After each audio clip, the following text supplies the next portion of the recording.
Allô? C'est le retour de la vitesse grand V. Les demandes proviennent de toutes parts. Un élément qui est super important en matière de stress, c'est quand on a l'impression de ne pas être en contrôle de sa charge, quand on a l'impression qu'il y en a juste trop qui attend après nous, puis qu'on ne sait pas comment on va faire pour parvenir à avancer. Donc, je vous partage deux outils très simples si vous vous retrouvez dans cette situation-là.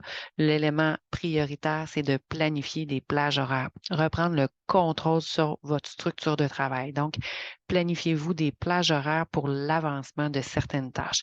Qu'est-ce qui est prioritaire? Qu'est-ce qu'on va mettre à l'avant-plan? Allez-y aussi en fonction de votre rythme. Si vous savez que le matin, vous êtes plus concentré, peut-être faire des tâches, prévoir de faire des tâches qui demandent plus de concentration, alors que si sur la fin de journée, vous avez moins de facilité à vous embarquer dans certains éléments, ben à ce moment-là, mettez des choses un peu plus légères. Donc, prendre le temps de bien planifier, bloquer à l'agenda des plages horaires très importantes, ça, c'est l'outil numéro un.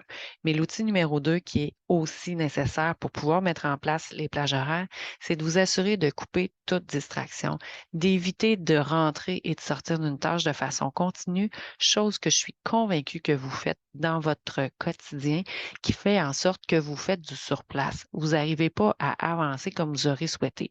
Vous regardez votre to-do list puis vous dites, mon Dieu, il me semble à le rallonger au lieu d'être en mesure là, de bloquer des choses, de barrer des choses dessus.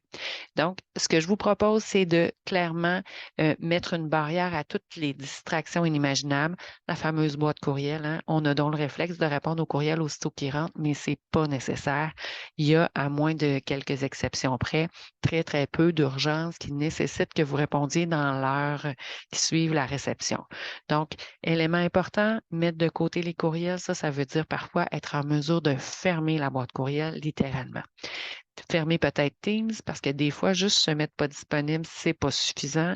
Fermer le téléphone, faire embarquer les messages sur la boîte vocale, toutes des petites actions qui vont vous permettre de demeurer concentré puis d'avancer dans votre tâche pour pouvoir avoir un sentiment d'avoir avancé en fin de parcours. Puis c'est ça qui est dangereux. Parce que si vous n'arrivez pas à avancer de façon constructive vos tâches, vous avez l'impression de faire du surplace. Vous avez juste l'impression qu'il en rajoute, qu'il en rajoute. Puis à un moment donné, ben, on se sent littéralement submergé. Donc, peut-être une situation qui vous interpelle, qui fait partie de votre quotidien. Si jamais vous avez envie d'échanger avec nous sur le sujet, ça va nous faire plaisir. Sur ce, je vous souhaite une excellente journée.